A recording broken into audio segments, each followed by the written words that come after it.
Welcome to SheVentures. I'm Doria, co-founder of CentSai. Listen to women who take risks, build community, and get shit done. Recording from Madison Avenue in New York City.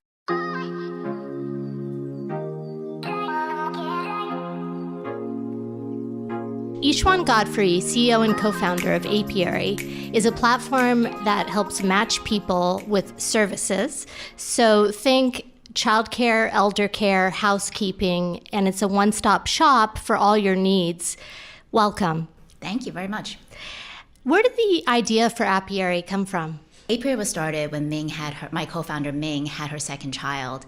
She was actually looking for someone to help during her postpartum period for 12 hours a week and found herself spending over 20 hours trying to find this person. And she knew that something was broken.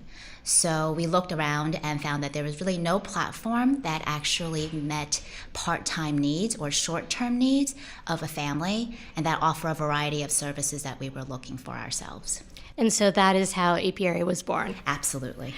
And how does it work if one wants to find, say, maternal care, someone to watch after their kid, childcare, housekeeping?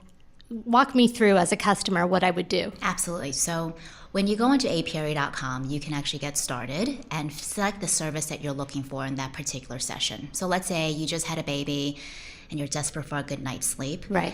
You can actually book a single night nurse on our platform. Most night nurses today are looking for a 2-week commitment, so there's no way that you can find a single night.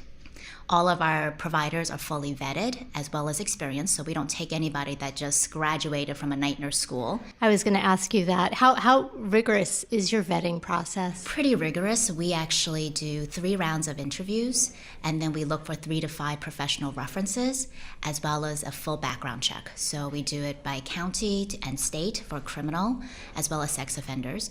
And anyone that is working with either children or elderly must have CPR certification as well. That makes a lot of sense to make sure that, because I'm thinking back to when I've had to look for care, either for my children or for my father when he was aging. And it's one of the most difficult choices that you have to make, and you really have to feel that you trust absolutely the people you let into your home. That's right. So once you select a service, you can then go and choose the specific date that you're looking for, either a single session or multiple sessions, down to the time that you're looking for. So if you're just looking for someone for a night nurse that's starting at, let's say, 8 p.m., for 10 hours, you choose that. And then based on our matching algorithm, we surface up the right provider for you. So let's say you decide that you have a preemie and you need some of that preemie experience. Mm-hmm. Well, our system will actually surface up only the night nurses that have preemie experience so that you find a right fit. So unlike other platforms where they give you, let's say, 100 to 200, which is what Ming had found when she was looking, 200 applications to sift through, you're only getting 1 to 3 potential candidates for you to try. And then you can literally then just select them, review their profile. If you like them, you can book them.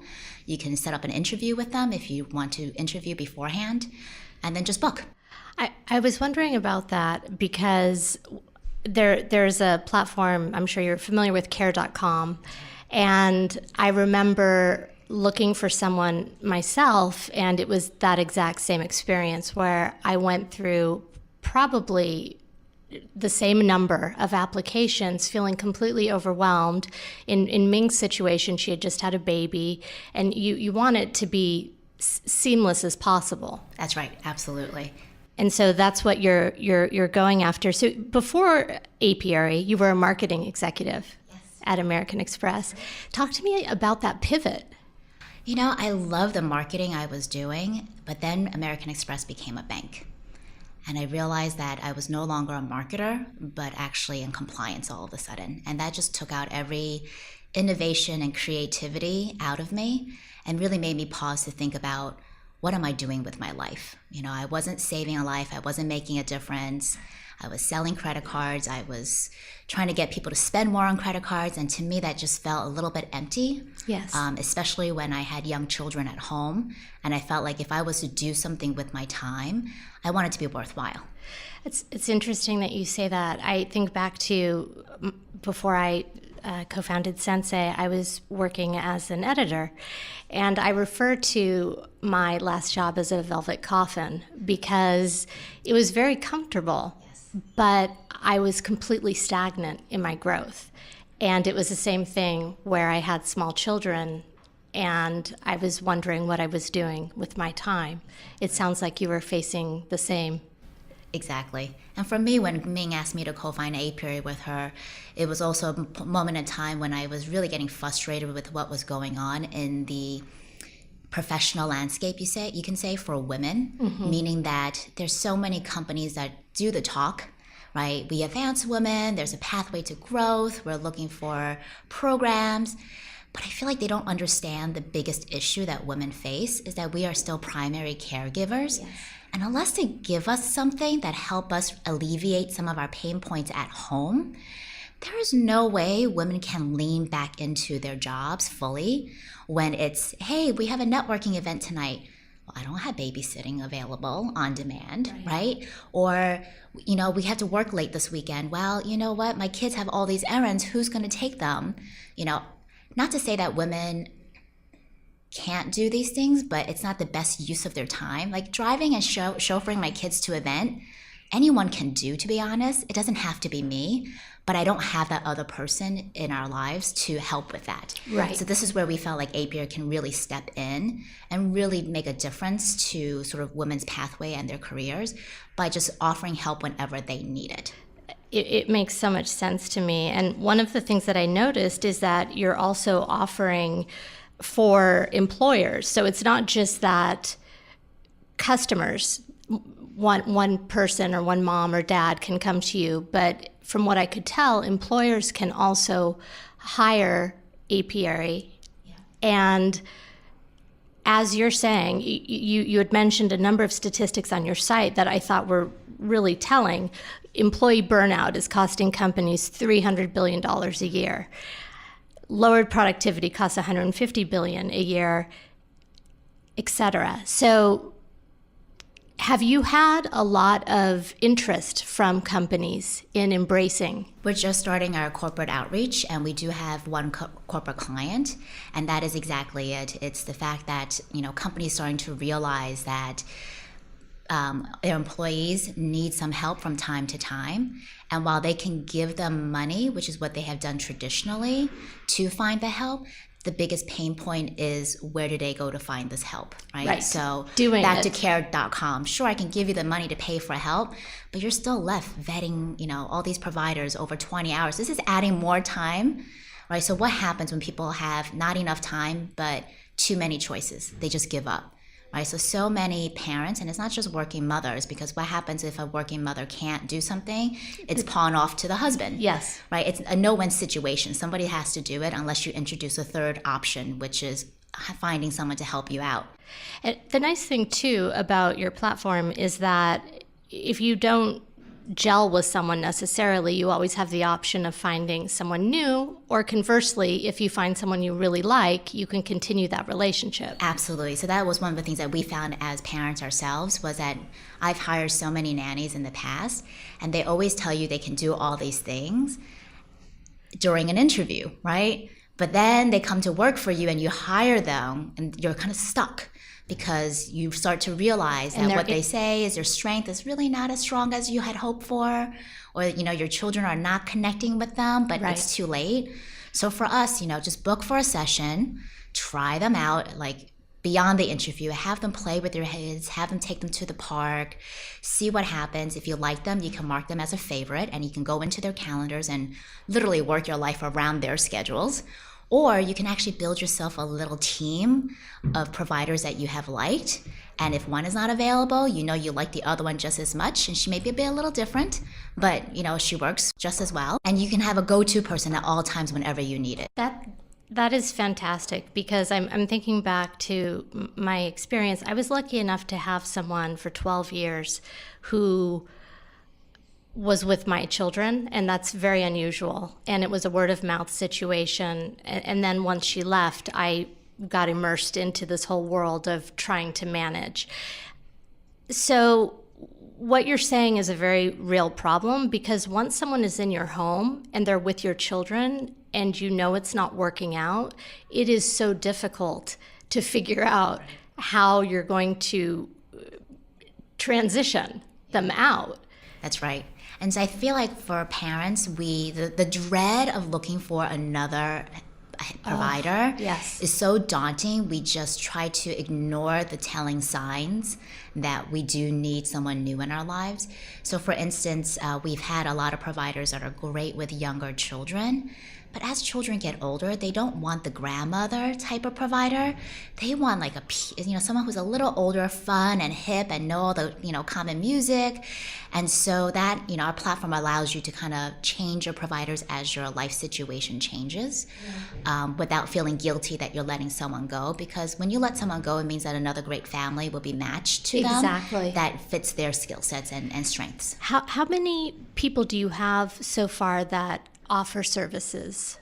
So number of providers on our platform. Yes. So we currently have 20 and we keep bringing them in every week. So every week we're growing and growing. We're servicing just in the New York area, Westchester, and Northern Jersey right now. Okay. And you have your pilot business that you're also, I'm sure, learning from as well as you go. Yep. You have 2 other female co-founders, which is incredibly cool. I know Ming personally, and she's a lawyer, and I know that she's very involved in brokering these large deals between the U.S. and China. And then your other co-founder, I don't know, but her name is Heavy. Yeah. Mm-hmm. And she, I think, functions as a COO, and her background was as a physician assistant. Correct? So Heavy actually co-founded the business with us. She actually became an investor. Okay. And early in January, she made the decision that running a startup was just labor intensive and time intensive, that she didn't have the time commitment to work with us on. Got it. So she's still involved with the company, but we do have a third co-founder, Adam Berlinski-Shine. He is actually our CTO. So we decided that now that we're moving towards more of a tech platform and being able to work on better matching algorithms, eventually introducing some machine learning, as well as just better technology servicing, that we needed someone with a more technical background. I was wondering about that when I saw that you were moving more towards an AI-driven solution. Not having a technical co-founder could present challenges. Yes. So how did you find him? I politely stalked him on AngelList. When we were building our MVP for tech, we were getting some good traction, and Ming and I said to ourselves, this can actually work. Like everything that we've been doing sort of off platform has been able to be translated on platform, but knowing that we need someone with a technical background to continue to build and grow on top of that. So Adam actually was our first pick, and because he actually worked on Coffee Meets Bagel, which is a dating site, mm-hmm. matching people. Mm-hmm. And then he went on to matching like-minded friends at Namari, and more recently he was matching roommates at Roomy. So have built matching algorithms, worked on tech builds and platforms. So he really had that strength coming in. And we joke that this is, of course, his natural next progression, matching, providers with families as his next right up his alley. Yeah. So I know that you're full-time in this, correct? And then, so is Adam. And Adam is as well. And then Ming is working part-time, although probably actually working 3 jobs, really. Yes. So who works part-time these days? That's the biggest question. For the tech co-founder, it's very difficult to find a good tech co-founder. Yes. How did you incentivize him to join? So we knew that, so my background, as you mentioned, was a marketer. Ming is a lawyer, and she's serving as our COO. Adam is full tech. And what we incentivized him with is, one, this is a huge marketplace. So whether we get 1% to 10% of the market, it's going to be a huge business. 2, we had really great traction. So he was really impressed with what we were able to build without even having a technical person on the team. And lastly, we made him a co-founder. We made him an equal co-founder coming in because we realized that he offers a distinct skill set that neither of us can present. So we're not overlapping in any ways. And really wanted to give him that autonomy and authority to make tech decisions. So is it for all of you a mix of being paid and then also having equity? We're all equity right now. All equity. I'm very familiar with that situation. Having co-founders has its pros and cons, right? Because on the one hand, you're not alone. You have people that complement you in areas where you may not have strength. But there are also times where you're going to disagree. How do you handle that? We actually sat down when Adam first joined us and talked about our company culture. So we actually have a sheet of paper that has our values. And one of them is ownership. So we can discuss all we want, but ultimately someone is an owner in that respective topic and area. And if they're executing, they make that final decision, right? And then we have an agreement where once we leave the table discussing, we then come together as a unified front in front of our investors, in front of our customers, on what we decided to action on. Does it ever become an issue where I understand where there are distinct areas where people own, but then there's obviously the overlapping areas where something might be technical but also legal. So how would you resolve that if that were to become an issue and there was disagreement? So I think it really depends. We look at it from a number of viewpoints. One is the customer viewpoint. Right. So what is right by the customer? Two, we're very data heavy as a team. So we look at the data to help us drive decisions. If we can't agree on something where the data can help us answer, we will create A/B tests to formulate and figure out what is the right answer. That's great. So you guys have been doing A/B tests. Before Adam, were you able to do this all on your own? Because you did go pretty far on your own. Yeah, we did. So just from a marketing background, I was able to A/B test a little bit from just a marketing perspective, but not from a tech perspective. Okay. When we tried as many off-platform techniques as possible, so changing around subject lines to an email, deciding what type of content gets put in. We had a lot of inquiries from clients. And one of the things we tested early on was just whether or not we introduced pricing early and figure that, on my first interaction with you as a potential client, I'm going to be very upfront and tell you what my pricing is. If that stops our conversation, let it stop our conversation then. Let's not drag it out as long as possible. Right. So it's really getting to the efficiency as well. Yes. And then constantly asking for client feedback too. So clients who do proceed with us and use us, gathering that data and feedback. What do they like? Did we match them well? Did we not match them well? What went wrong? How we can improve? Why didn't they like their provider? One of the things that people do like about us is that they can give us feedback about a provider without having to give it directly to them. Yes. And so this is a great way for us to help our providers grow in their careers as well. Yes, absolutely. Because if you think about it, caregiving is actually a very lonely profession. It's the only profession where you work for a family. They don't want to quite tell you that there's certain things that they don't like because they don't want to get you mad and you leave and then they have to go look for the search again, right? But then you never have any sort of network to think about how to improve on the job. So here comes Apiari where we can come in, we consolidate all the feedback from clients, anonymize it, and then share it back with the provider and saying, hey, here are some of the things that we have heard from clients, what they loved about you, what they didn't think was so great. Here's what you can kind of improve upon. That's very useful. And that resonates with me a great deal. I remember hiring a caregiver. I had to hire a full-time caregiver at one point for my father towards the end of his life. And there were things, not necessarily that bothered me, but bothered my father.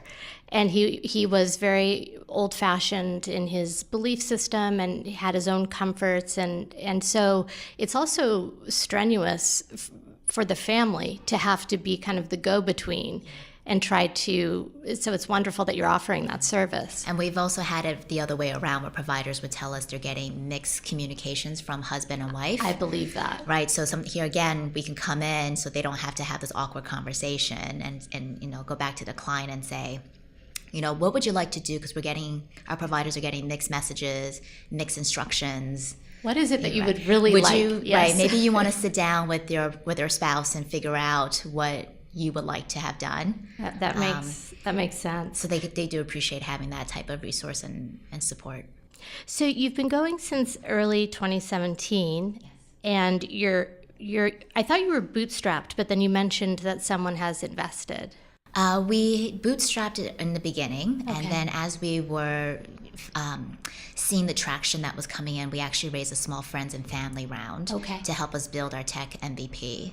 And now we're in the next phase of our fundraising. And what is that? We're looking to do another small round, up to 500K. So we're starting on that round. Again, friends and family? This time probably with angel investors. Okay. So I think every step that we're doing, we're taking a little bit more professional investors on board. And how have you found that to date? It's very challenging. It's been very interesting. Yes.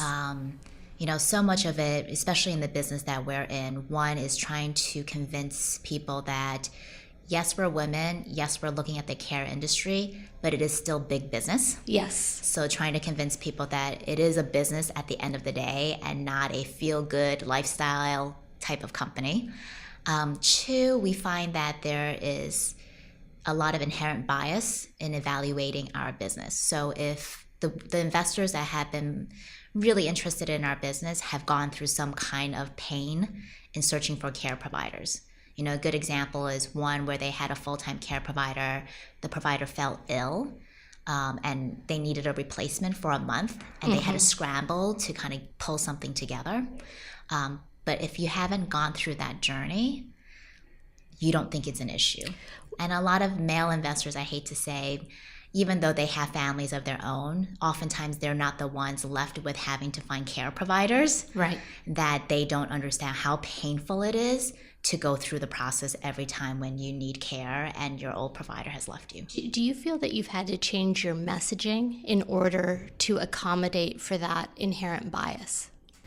We're still A/B testing that as well. What's great about having a diverse team is that we now have a male on our team. We have someone who's super technical. So I think that has changed a lot of our perceptions. It's fascinating. When I used to go in and pitch investors on my own, I get a lot of tech questions. And now I bring Adam with me, and we do not get a single tech question asked. By him sitting in that room has just changed that dynamic. It validates. Right. So I think there's, a lot of, continue to test. And I think because our numbers are still early and young, we're still a young company. Right.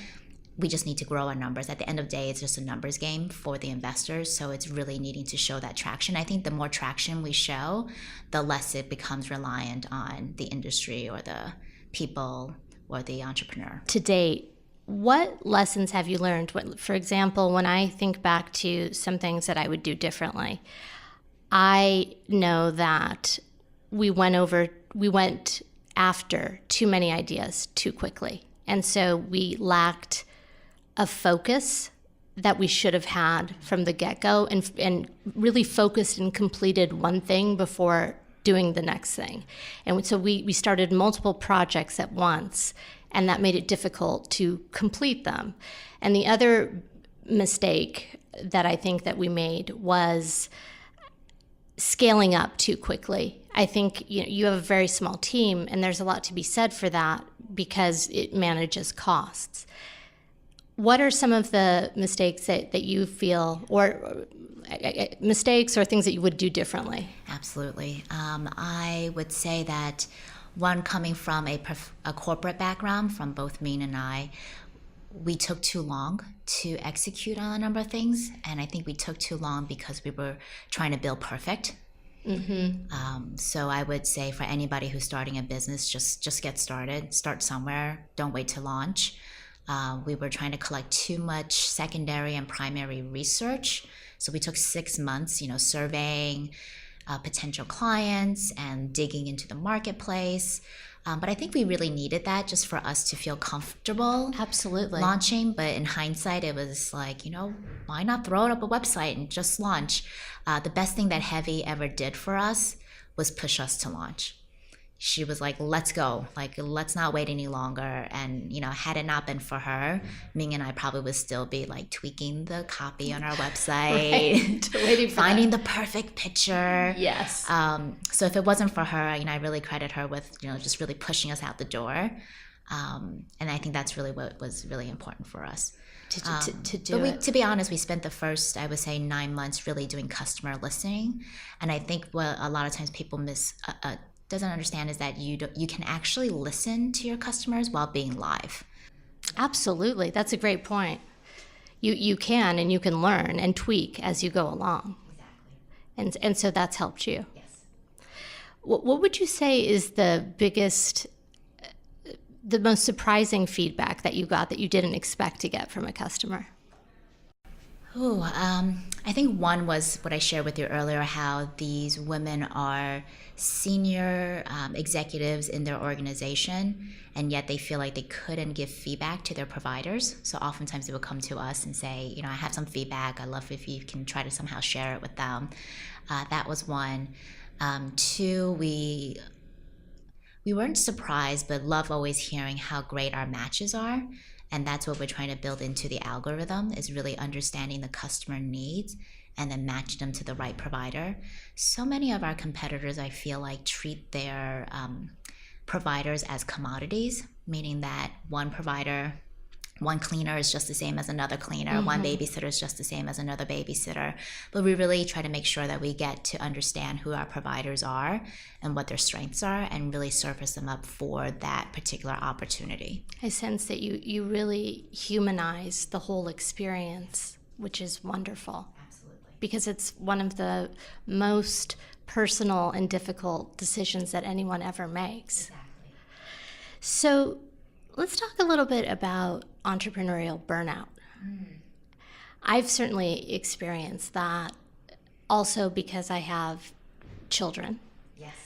So, working 15-hour days for 3 years now, and having my children, having some great days and great successes, having some not so great days. How do you manage burnout? Have you felt it? I think I felt burnout when I was actually in corporate and I didn't even know it. And I think that's one of the biggest challenges organizations face, is trying to recognize employee burnout, even when the employee themselves don't know that they're going through it. And it took me a couple of years of just literally resting and doing less to restore my strength to go into entrepreneurship. And I think having children actually helps with building a company, because it is like your third baby, right? And absolutely. Just like a baby, it's pretty heavy intensive for the first couple of years, and you want to just get them on the right track where you don't have to worry about them later on. And so my kids have been fantastic. They recognize that this is my third baby, and I'm constantly working on building this baby. So they have been supportive. They've watched me do podcasts and presentations and root me on. How old are they? My daughter is 11 and my son is 8. So at a right age, and I think it's a great time for them to see what women can do or mom can do beyond just what mom does in a household. Yes. But in terms of preventing burnout, entrepreneurial burnout, I think that's why it's so important to have co-founders. Yes. Someone that you feel like can take over driving the ship for a little bit when you just need that break.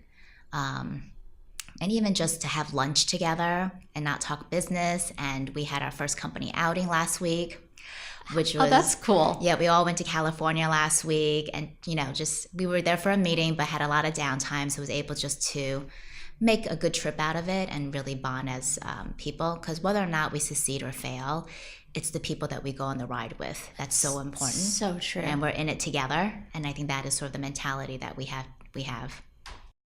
I read a blog that you wrote on your site, and you described yourself as being very type A, and you alluded to the fact that you've achieved a lot, and once you were burnt out with corporate, then I believe it was at that point that you decided to get your MBA, and then you realized that you were burnt out from that as well. And at the end of your blog, you said something that it really stuck with me. You can't pour from an empty cup. How do you fill yours? Through meditation, through yoga, and just spending more quality time with my kids. So I think so oftentimes we think that spending time with our kids because we're schlepping them somewhere to and from school or to the doctors, and that's quality time. I'm talking about like in the bed doing nothing but like laughing and giggling, making fun of each other. It kind of just really reminds you of sort of the bigger purpose in life, and being able to spend time with friends and family also helps as well. Kind of, they bring you back down to remembering who you were. I feel like so much as I gotten older and so much of the work I have accomplished, that sometimes I feel like I'm a shell of my old self, that there's really nothing behind that shell. And so when I spend time with my friends and family, it kind of reminds me of, again, who I was, that silly girl that I was at 15, the dreams that I had when I was 5. So those are the things I think really helps refill my cup. The meditation resonates with me a lot, and it's something that I definitely need to do more than I do currently. The other thing that I had done before I started CentSai was I ran the marathon, and I'm going to turn 50 in 2 years, and I would like to do that again, just to prove to myself and also for my daughters who saw me the first time around that age and gender really don't mean anything. And I think it's through example, as you're describing, that they learn. My big goal for 50 is trying to do a headstand. That's my goal right there. Awesome. So tell me about Apiari's growth. So we've gotten a lot of traction. We were able to grow, about 20% month over month. And we have clients who have stayed with us. Our monthly client retention rate is about 90%. And people still come back to us after they use us, maybe one off for a night nurse, and then find that they need something else later on. Well, I was wondering about that. What would you say is your most typical client? Is it someone who uses you as needed, or is it more likely that they'll find a match and want to continue? We actually have clients all over the spectrum. I think if I were to profile my clients, they would definitely be dual income families. Okay. Oftentimes, we have clients who, with younger children, so under 5, they typically use us regularly because they have flexible work arrangements themselves. So they need to just cover off a couple of days when they are working, and they're spending the other times with their child. For our other older kids, they're typically families, dual income again, but they're looking for after-school support. Okay. And talk to me about your pricing. Our pricing currently right now is based on hourly fee. So we try to incentivize our clients by saying that it starts off at $30 an hour, and if you're using us more than 15 hours a week, that drops down to $25. And if you're using us more than 30 hours a week, then that drops down to $22.50. So we try to make it rewarding for clients as they add on more services. Okay. And they can bundle services together too. And that would be included. So let's say you do 15 hours of babysitting, and then you also need another 5 hours of cleaning. That would just bring you down to the $25 rate. And if you use more, it brings you down to the $22.50 rate. And that includes night nurse too. So right there, that's 10 hours. Do you have a most popular category so far? I would say that our Jill of all trades is probably the most popular. So she's someone that can actually do a mix of cooking, cleaning, childcare, and even elder care. So that way you have the consistency of the same provider, as well as getting a bigger breadth of services. I'm thinking about being a woman and the struggles that women can have. We all know, now this is VC, but 2% of VC money goes to women, and it's really challenging for women. How have you handled that? How do you keep moving forward despite knowing those statistics? Yeah. Well, there are certain things I can change and certain things I can't. Right? I can't change my ethnicity. I am Chinese American. I cannot change my gender, and I can't change my age. So rather than fixated on all those things I cannot change, I look at driving my business forward. I know the key metrics that I need to show in order to capture venture. So those are the things I'm working on. And what key metrics are those? So for a marketplace business like ours, we really need to show increase usage, so traction. So we're looking at growing both our client and our provider side. in terms of number of clients that we have and number of providers on the site, and also just stickiness. So those are the two things that we're focused on growing. I'll tell you one story, and Ming will remember this because this is how I met Ming. We've had a wild ride as far as fundraising. One thing that happened to us, I mean, I've done things, we've pitched in the basement of Home Depot. We had one person ask us to do that. We also had a venture capitalist give us an all-expense paid trip to China, to Shenzhen. And we pitched there, and he seemed very excited and had his head VC guy come out that summer. And we had this meeting of all of us. It lasted 4 hours. They took a picture of us as we left, like all as a big group and team. And we thought, okay, this went really well. Never heard from them again. Fundraising is distracting. It is so distracting when running a business. Yes. And hard. Yeah. Because there's an incredible amount of rejection. And the other thing is, and I don't know if you found this, but each person you speak to may have a different idea of what your business should be or areas that you might be focusing on more or less. Some of it is valuable advice. Some of it's a distraction. Have you found that? And if so, how do you stay on course? I think we try to be as scrappy as possible. So even with our small friends and family round, a lot of our investors or potential investors are actually amazed at how much runway we have given ourselves, even with the small raise. Because you want to make sure that the investors that you bring on board are actually supporters and partners in crime, and not detractors, and someone that will just cause too much noise rather than being supportive. And as hard as it is to find the right investor, it is much harder getting rid of a bad investor. So I would want to remind everyone that is a worst case scenario. It's a great point, because you're right. There are investors who are very hands-off. And then there are those that call you every morning and want to know what's happening today, and also might feel that they know your business better than you do. And once they have equity in your business, you're married in a certain way. And so it does become very challenging. And I agree with you 100% that one has to be very careful.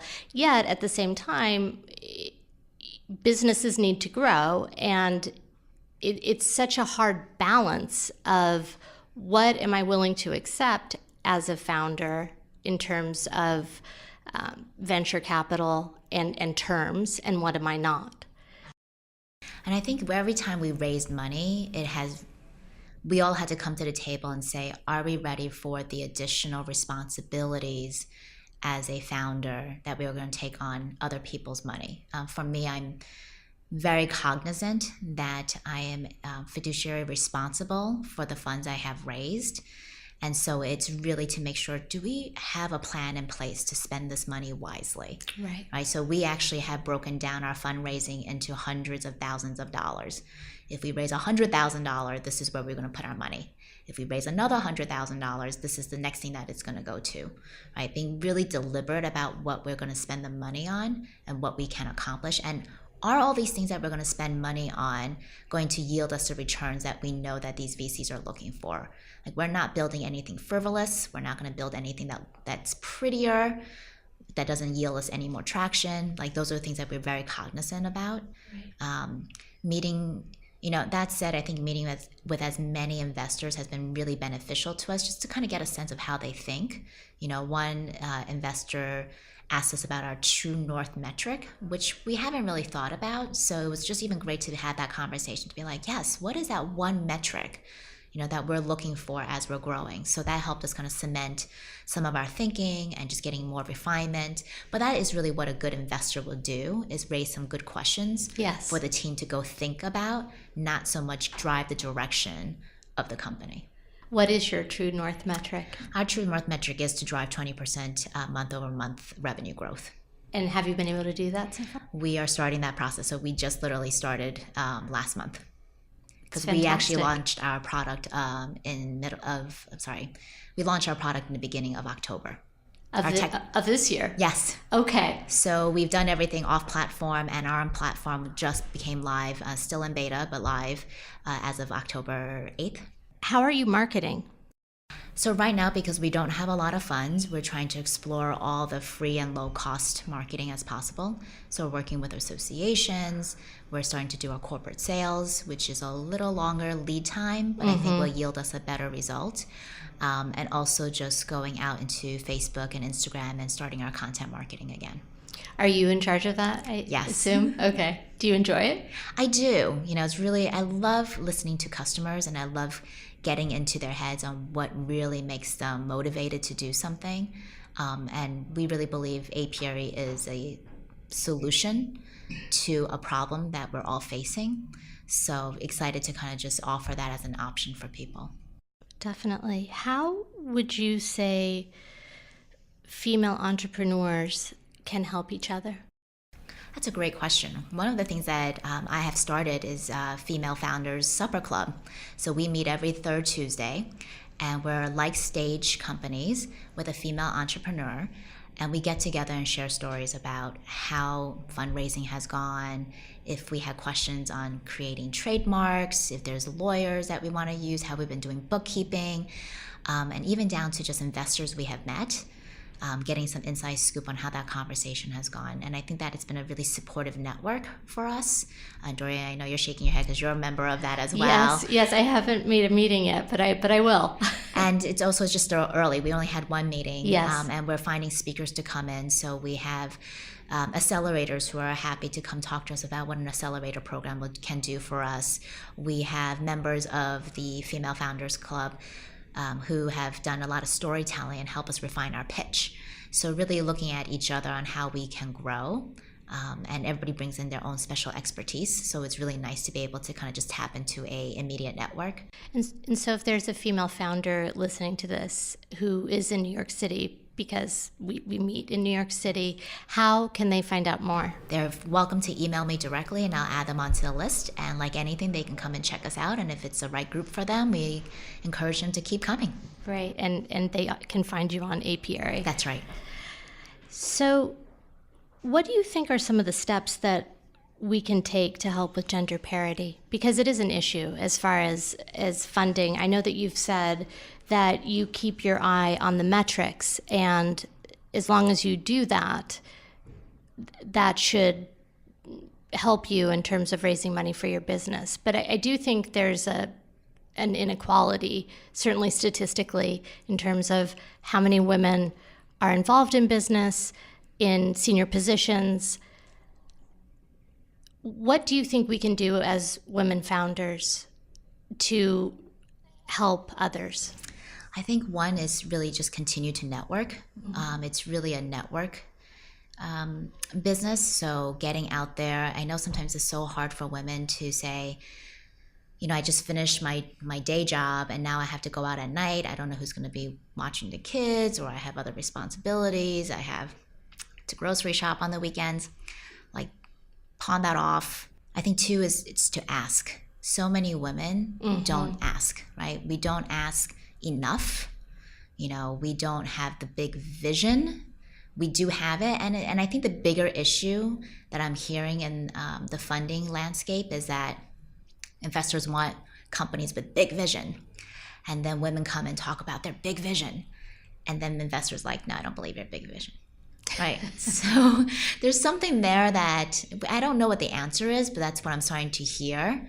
Whereas guys come in and talk about the big vision, and therefore they need millions of dollars, and they say, great. But unapologetically, absolutely. That's right. So, and then the other one is women are seen as risk averse. So maybe that's why they don't believe our big vision, because they think we're so risk averse. It's interesting. I'm reflecting on my own experience with my co-founder, who is male, and when we go to networking events, I'm much more likely to not network or let people approach me, whereas he will go after anyone that he wants to talk to. And I think that that is so important and something that I need to work on as a female founder myself, because whenever I've had a conversation with someone, I've learned something. Exactly. It may not necessarily translate to something that you're going to use the next day, but it has this effect. It's a network effect, right? So it's, that person may know someone that can be a better fit for you, but you have to at least meet that first person to meet that second person. Right. And then also being able to ask. I think so many, and this also comes down to, I guess, care and our nature. We just don't like to let it go. We like to do everything ourselves. And So sometimes true. you do need to let it go. And even in your business and even in fundraising, you do need to have people come in to help you, right? And that ask again. Hi, I don't know how to fundraise. Can you help me? Yes. And we try to do everything on our own. Like, no, I know how to do this. I can figure it out. But it doesn't have to be that way. It's been entrepreneurship for me has been incredibly humbling. Yes. To realize how much I don't know about so many things, and at the same time having a team of people around me who are not only supportive but have their own expertise, and I think that's incredibly useful as well. Yeah, I always tell people, I say that entrepreneurship co-founders or even entrepreneurship CEOs, it's one of the loneliest jobs. You are trying to be seen as a leader for your startup, and you have so many people sort of dependent on you. But who do you go to when you feel like you need continuing mentoring and support? So again, having a strong network really helps, and having co-founders. Going back to the demographic of your startup, your providers, are they mostly female? Mostly female. Okay. And is that a preference of your customers? I don't think so. I think it's just who's applying for jobs and who has the most experience that we're bringing on board. And I think it's based on that. How many, I'm just curious, how many male people do you have that We that have are... none currently, Okay. and we see a small fraction, I would say about 1% applying. Okay. And typically they don't have, some of them have cleaning experience, but their cleaning experience is really with hotels.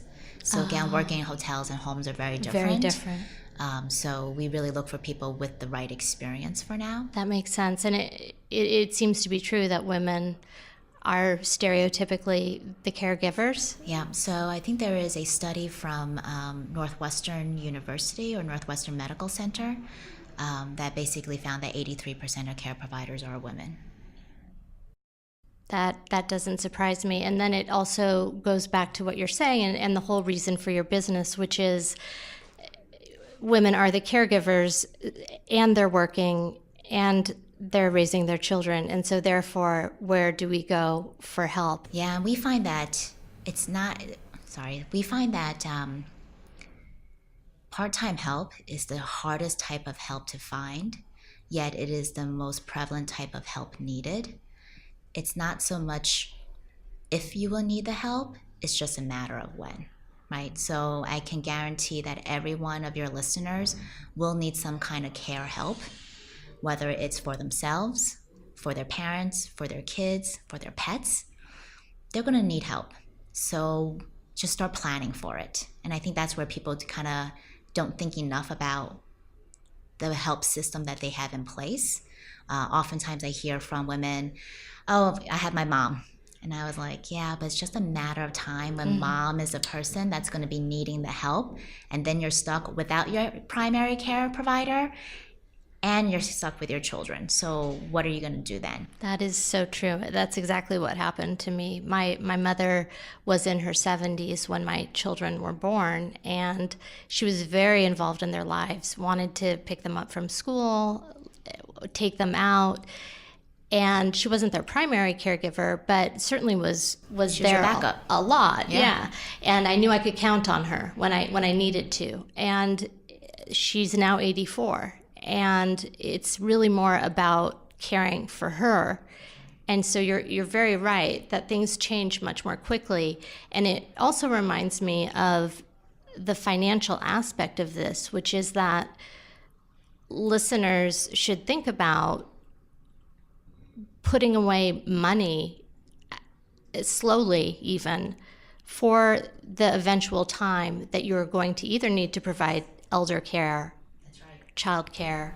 It's amazing to me how we save for homes, for education, for retirement, but yet we do not put away any money for care that we know that's going to be needed down the line. And so we're shocked when we have to pay for care, but that could have been prevented if we just had put a little bit of money aside. So I always encourage people, hey, you know you're going to need care at some point, even if you just start saving for it today, at least you have that money when you need it.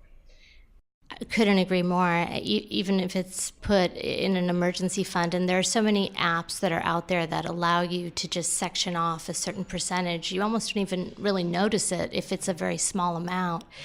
What would you say are the similarities or differences in caring for a workforce versus caring for family members? I don't think there's much of a difference. Our workforce is just our extended families, and given how much we work these days, we might as well cohabitate with our employers, right, and with our colleagues. So I think it is a fiduciary responsibility of companies to look after their workforce, just like the way we look after our families.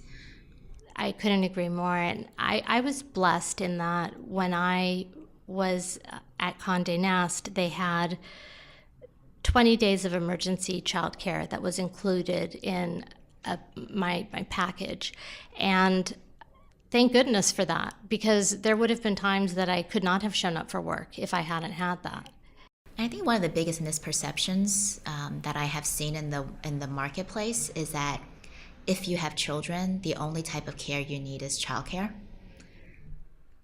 And so much of what we believe in is the fact that I have children, but much of my care needs come from cooking and cleaning. Yes. And those are my other responsibilities as well. So, which is why we're so excited about Apiari at work, because we offer services beyond childcare. If you need to travel for work and you can't be home to cook, have someone come and cook for your family or clean for your family, right? Or you might need care with your elderly parents that week. Right. Right. It's not just just because I have children does that mean that that is my only care needs that I have as a working family. It's a great point. And I actually didn't realize that I was thinking in that way myself, yet my life isn't that way. And what about all the single people in the workforce, right? In a corporation. So many often they are having surgeries, expected or unexpected, some kind of illness, where they can use an extra pair of hands to help them during recovery period, whether it's a few hours, a few days a week, for a few weeks while they recover, doing laundry, getting errands, having some meals cooked. They don't have any resources. And so when a company just offers childcare, there's always a ding on anybody who's single or is married but without children. Right. That makes a lot of sense. And yes, single people will need your service just as much.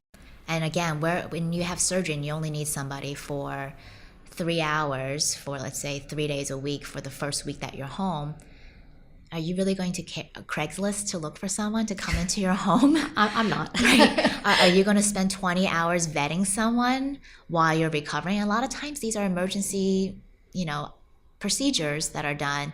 You don't even have the foresight, right? So here again is a service that everyone is vetted, it's backed, we are actually insured as well. We provide insurance for our services. So at least you have that peace of mind. Talk to me just a minute about that. So you're insured, meaning that if one of your caregivers were to... we have general liability insurance. Okay. And we also have bonding, so in case of theft. And all of our providers have been background checked. So It's really just giving the clients an extra layer of reassurance that there is somebody behind these providers and not just a provider themselves. Once you scale, I would imagine that vetting all of these providers is going to be challenging. How do you envision that? We're really excited to have, this is why Adam's on board, and we're really excited to be able to venture into machine learning and through AI. Tell me how that's going to be a part of everything. Yeah, so on a very high level, we're going to be looking at it's really not about finding providers, but it's really about finding the right providers, right? So through machine learning and AI, they can start surfacing up resumes that are better quality providers than us having to sift through 150 in order to get at some of those better providers. Looking at our top current providers, we can actually build a profile of what they have in terms of skill sets that we can then try to, through data analysis, pull out similar providers, applicants that can be surfaced up again. Are these applicants that they've applied to you? Yes. So it's not a database on the internet of... Nope. So to be a provider today, you have to come online and fill out an online application that goes into our database. Got it. And through our database, we can actually start surfacing up the ones that are most qualified. I only ask that because I know the little I know about AI, I know that it's important to have the more data that you have, That's right. the more effective it is. That's right. And so I would imagine that that's why it's something that you're thinking about a little bit down the line, because you have to grow to scale to be able to have it work effectively. Exactly. So we're not looking at pulling in more man hours, but using technology. And technology has advanced so far that it's really on our side to be able to leverage, a lot of machine learning from a matching perspective, but also being able to be intelligently picking things out, understanding that nursing degree has some value, whether we want to surface up to some elder care or, children with some kind of medical condition, that would be helpful. You also have an MBA. Has that helped you, or do you wish you hadn't gotten an MBA? Because I've heard both. Yeah, I love my experience at Stern Business School, and it has helped me more than not in terms of building networks and in terms of time management. I remember first year looking at the calendar and our schedule thinking, when am I going to have lunch and even have time to use the bathroom between classes, right? But that's kind of the boot camp that you go through to really help you set yourself up for any type of business. And being really comfortable making decisions without the entire picture laid out in front of you. And I would imagine you also learn all of the, for lack of a better word, I don't want to call it jargon because it's almost... it's a pejorative, which I don't intend, but I do think oftentimes founders might struggle if they don't have the vocabulary that investors are looking for. And so I would imagine that has been a benefit to you as well. Not so much. I find that with investors, oftentimes if you can tell a really layman's story, it's better off than if you know the jargons. Okay. On the flip side, you can learn the jargons for entrepreneurship or building a tech company by just reading. Yes. Even in my entrepreneurship class, we didn't learn enough of the vertical integration or marketplace effect type of language that you would need to know. So the MBA doesn't help for that. But I think you do get a lot of good examples of different companies and how their business models work. Right. So as you're starting your own company, you can think about, well, do you want to be a loss leader? How can you monetize your business? Looking at various case study examples that you have seen through business school. I'm wondering, have you ever felt any attempt, and this is more thinking about Me Too, have you felt any attempt ever to silence you as a woman? And if so, or if not, well, I guess first I would have you or have you not? I have not. I'm a very vocal New Yorker. Okay. So whether or not people try to silence me, if I feel like I have something to say, it's always been said. Which is a great way to be. And for women who struggle with that, what would you say to them? Practice makes perfect. You don't have to get your right words down, but just getting out in front and just showing your voice and being heard is very powerful. And it can start very small. Yes, that is also so true, right? It doesn't have to be a big thing That's to right. begin with. And where would you like to see Apiari 2 years from now, and yourself?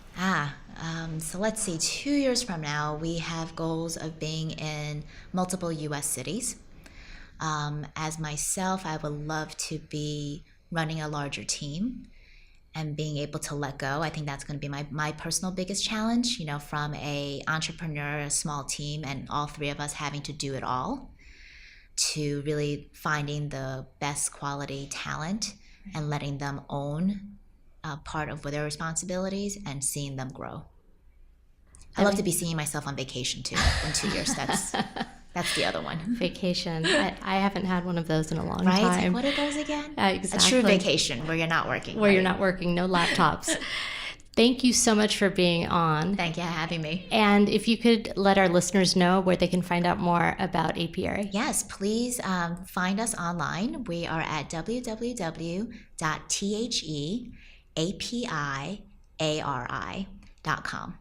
And if you need to remember why we're named Apiary, we were actually discussing how this is our homage to the bee colonies, because like our bee friends, they actually have specific workers to do specific jobs in order to keep the hive humming. And we know that what happens when the hive doesn't hum, there's a colony collapse, and that's what happens to our homes when we don't have the right support. A lot of significance. Thank you so much. Thank you. You've been listening to SheVentures. Like what you heard? Be sure to subscribe to our YouTube channel or wherever you get your podcasts, and sign up for our newsletter so you never miss a show.